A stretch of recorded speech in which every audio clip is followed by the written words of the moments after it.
Hi പ്രിയപ്പെട്ട കൂട്ടുകാരെ, അസ്സലാമു അലൈക്കും. പുതിയൊരു വീഡിയോയിലേക്ക് സ്വാഗതം. എങ്ങനെയാണ് വളരെ പെട്ടെന്ന് ബീഫ് വരട്ടിയത് തയ്യാറാക്കാന്നുള്ള വീഡിയോയിലേക്ക് സ്വാഗതം. അതിനായിട്ടൊരു കുക്കർ എടുത്തിട്ടുണ്ട്. കുക്കറിലേക്ക് നന്നായിട്ട് കഴുകി വൃത്തിയാക്കിയ ബീഫ് ഇട്ടെടുക്കുക. വളരെ പെട്ടെന്ന് തന്നെ നമുക്ക് തയ്യാറാക്കി എടുക്കാൻ പറ്റിയ രൂപത്തിലാണ് ഇന്ന് ഞാൻ അവതരിപ്പിക്കുന്നത്. അപ്പോൾ എൻ്റെ ചാനൽ ആദ്യമായിട്ടാണ് കാണുന്നത് എന്നുണ്ടെങ്കിൽ അവരൊന്ന് സബ്സ്ക്രൈബ് ചെയ്യുക. ലൈക്ക് ഇടാൻ മറന്നവരെയോ ലൈക്ക് ഇടുക, കമൻറ്റ് ഇടുക, ഷെയർ ഇടുക, എല്ലാം ഇട്ടോളി. അപ്പോൾ ഉപ്പിടാൻ മറക്കരുത്, ഉപ്പ് ഇടുക. എന്നിട്ട് 2 മീഡിയം സൈസുള്ള തക്കാളിയും ചേർത്ത് കൊടുക്കുക. ഇതുപോലെ കട്ട് ചെയ്ത് ചേർത്ത് കൊടുക്കുക. വളരെ എളുപ്പത്തിലാണ്. ഉള്ളി തൊലിക്കുന്ന സമയം കൊണ്ട് തന്നെ നമുക്കിവിടെ ബീഫ് വരട്ടിയ തയ്യാറാക്കി എടുക്കാൻ പറ്റും. ഇനി ഉപ്പൊക്കെ ചേർത്ത് നന്നായിട്ട് യോജിപ്പിച്ച് ഇങ്ങനെ ഇളക്കി നന്നായിട്ടൊന്ന് യോജിപ്പിച്ച് എടുത്താൽ മതി. എന്നിട്ട് വേഗം തന്നെ ഗ്യാസ് ഓൺ ആക്കി കൊടുക്കുക. കുക്കർ അടച്ചു വെക്കുക. വളരെ സിമ്പിളായിട്ട് നമ്മുടെ ബീഫ് അവിടെ റെഡിയാവും പോയേക്കും. നമുക്ക് എന്ത് ചെയ്യണം? നമുക്ക് ഉള്ളി തൊലിക്കേണ്ടതായിട്ടുണ്ട്. നമുക്ക് കുക്കറൊക്കെ ഒന്ന് വിസിലൊക്കെ വന്നോട്ടെ. അതുവരേക്കും നമുക്ക് ഉള്ളി തൊലിക്കാൻ വേണ്ടിയിട്ട് പോകാം. അപ്പോൾ വിസിലൊക്കെ വന്നിട്ടുണ്ട്. വിസിൽ വരുന്ന നേരം കൊണ്ട് തന്നെ ഉള്ളി തൊലിച്ചത് കറക്റ്റ് സമയത്തായിട്ടുണ്ട്. കണ്ടില്ലേ, ഉള്ളി തൊലി കഴിഞ്ഞപ്പോഴേക്കും വിസിൽ വന്നിട്ടുണ്ട്. അങ്ങനെയാണ് ഇതിൻ്റെ ഒരു അവസ്ഥ. അപ്പോൾ നിങ്ങൾ എൻ്റെ ചാനൽ ആദ്യമായിട്ടാണ് കാണണമെന്നുണ്ടെങ്കിൽ നിങ്ങളൊന്ന് സബ്സ്ക്രൈബ് ചെയ്യുക. അത്രയൊക്കെ തന്നെ പറയല്ലേ. സബ്സ്ക്രൈബ് ചെയ്യുമ്പോൾ അവിടെ ഓൾ പറഞ്ഞൊരു ഓപ്ഷൻ കൂടി ഉണ്ടാവും. അതുകൂടി ക്ലിക്ക് ചെയ്താലാണ് ഞാനിടുന്ന വീഡിയോയുടെ നോട്ടിഫിക്കേഷൻ നിങ്ങളുടെ ഫോണിൽ എത്തുകയുള്ളൂ എന്ന് ഓർമ്മപ്പെടുത്തിക്കൊണ്ട് ഒരു മിക്സിയുടെ ജാറിലേക്ക് ഉള്ളി ചേർത്ത് കൊടുത്തിട്ടുണ്ട്. ചെറിയ ഉള്ളിയുണ്ട്, വെളുത്ത ഉള്ളിയുണ്ട്, കറിവേപ്പിലുണ്ട്, മല്ലിച്ചപ്പുണ്ട്. ഇങ്ങനെ ചേർത്ത് കൊടുക്കുക. അപ്പോൾ കണ്ടില്ലേ, ഈ ഒരു ഇതിൻ്റെ പാത്രങ്ങൾ മല്ലിപ്പൊടി, മുളക് പൊടി, മഞ്ഞൾപ്പൊടി ഇട്ട് വെക്കണ ഒരു ഇതാണ്, സ്റ്റാൻഡാണ് കേട്ടോ. ഇതുപോലെയുള്ള ഒരു പാത്രത്തിൽ സ്റ്റാൻഡിലേക്ക് വെച്ചാൽ വളരെ സിമ്പിളായിട്ട് നമുക്ക് ഉണ്ടാക്കിയെടുക്കാൻ പറ്റും. ഇതിന് വലിയ റേറ്റ് ഒന്നുമില്ല, 350 അങ്ങനെ എത്രയേ ഉള്ളൂ കേട്ടോ. എന്നാലും 200 ഗ്രാം വരെ പൊടി ഇതിൽ കൊള്ളും. അപ്പോൾ ഇങ്ങനെയൊക്കെയാണ് ഞാൻ കാണിക്കാറുള്ളത്.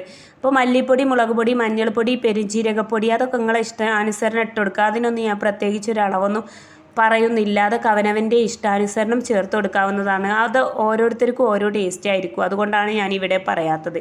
ഇനി ഞാൻ ഉണ്ടാക്കുന്നത് കണ്ടിട്ട് അതുപോലെ ഉണ്ടാക്കുകയാണെങ്കിൽ അതുപോലെ ഉണ്ടാക്കി നോക്കിക്കോളി. അല്ലെങ്കിൽ ഇതൊരു മോഡലാണ് ഞാൻ നിങ്ങൾക്ക് പറഞ്ഞു തരുന്നത്. അപ്പോൾ കറിവേപ്പില ചേർത്തിട്ടുണ്ട്, മല്ലിയില അതൊക്കെ ചേർത്ത് കൊടുക്കുക. ഉപ്പ്, അതിലേക്ക് ആവശ്യത്തിലുള്ള ഉപ്പ്. ആദ്യം ഉപ്പ് ചേർത്തത് കൊണ്ട് കുറച്ച് ഉപ്പ് ചേർത്തിട്ട് ആ മസാല ഉണ്ടാക്കി എടുത്തിട്ടുള്ളതാണ് ചെയ്തിട്ടുള്ളത്. ഇനി കണ്ടില്ലേ, അപ്പോഴേക്കും നമ്മുടെ ബീഫ് റെഡിയായി വന്നിട്ടുണ്ട്. ഇത്രയും പണിയുള്ളൂ ബീഫ് വരട്ടിയത് തയ്യാറാക്കാൻ വേണ്ടിയിട്ട്.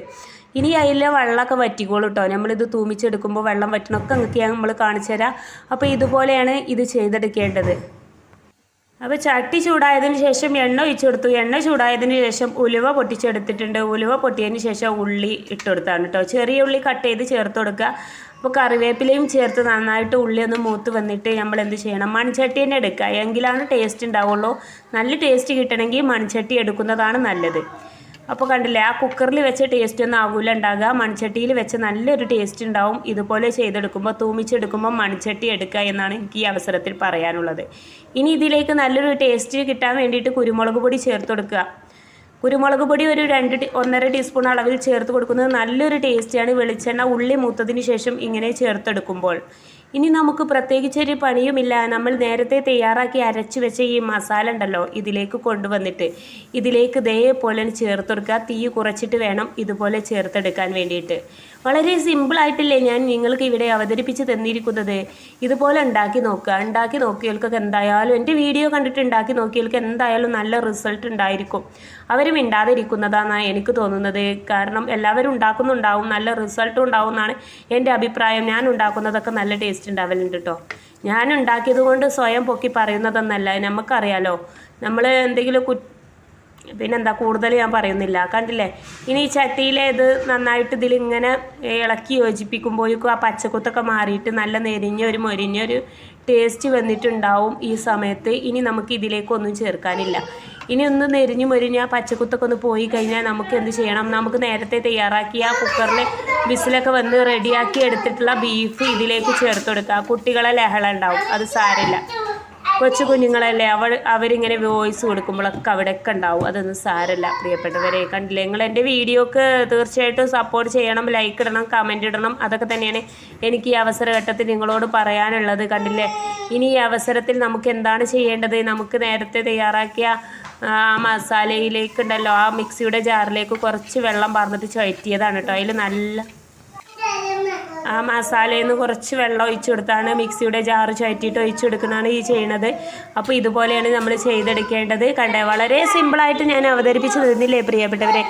ഈ അവസരത്തിൽ നിങ്ങളൊരു വീഡിയോക്ക് ഒരു ലൈക്ക് കൊടുക്കാവും മറക്കരുത്, കമൻറ്റ് ഇടാനും മറക്കരുത്. കണ്ടില്ലേ, നല്ല അടിപൊളി റെസിപ്പിയാണ്, നല്ല ടേസ്റ്റാണ്. നിങ്ങൾ വിചാരിക്കുന്നുണ്ടാവും ആദ്യം മുളകും പൊടി മഞ്ഞൾപ്പൊടി ഇട്ടിട്ടില്ല എന്നുണ്ടെങ്കിൽ ടേസ്റ്റ് ഉണ്ടാവില്ല. അങ്ങനെയല്ല പ്രിയപ്പെട്ടവരെ, നല്ല ടേസ്റ്റാണ്. ഈ ഒരു ടേസ്റ്റ് എന്ന് പറഞ്ഞറിയിക്കാൻ പറ്റാത്ത അത്രയും നല്ല ടേസ്റ്റാണ്. അപ്പോൾ എല്ലാവരും ഉണ്ടാക്കി നോക്കണം എന്നാണ് എനിക്ക് ഈ അവസരഘട്ടത്തിൽ നിങ്ങളോട് പറയാനുള്ളത്. ഇനി ഈ പച്ചക്കുത്തൊക്കെ മാറിക്കഴിഞ്ഞാൽ നമുക്ക് ഇതിലേക്ക് ബീഫ് ചേർക്കേണ്ടതായിട്ടുണ്ട്. ബീഫ് ചേർത്ത് കൊടുക്കാൻ നമുക്ക് വെയിറ്റ് ചെയ്യാം പ്രിയപ്പെട്ടവരെ. എൻ്റെ ചാനൽ അപ്പോൾ ഇനി ഇതിലേക്ക് നമുക്ക് ആ ബീഫ് ചേർത്തെടുക്കേണ്ടതായിട്ടുണ്ട്. അപ്പോൾ വീഡിയോ ഇവിടെ സ്ലോ ആയി പോയത് എന്താണെന്ന് വെച്ചാൽ നിങ്ങൾ വേഗം പെട്ടെന്ന് റെഡിയാക്കി എടുക്കുമെന്ന് വിചാരിച്ചിട്ടാണ്. ഇതുപോലെയാണ് മസാല റെഡിയാക്കി എടുക്കേണ്ടത്. തീ കുറച്ച് നേരം അങ്ങോട്ടും ഇങ്ങോട്ടും ഇളക്കി യോജിപ്പിച്ചിട്ട് ലാസ്റ്റ് ഇത് ചേർത്ത് കൊടുക്കുക. കരിയാതെ വേണം ചേർത്ത് കൊടുക്കാൻ വേണ്ടിയിട്ട്. അപ്പോൾ ഇതുപോലെ ചേർത്തെടുക്കുക. ഇനി നമുക്കിതിലെ വെള്ളം വറ്റിച്ചെടുക്കുക, നന്നായിട്ട് ഇളക്കി യോജിപ്പിക്കുക.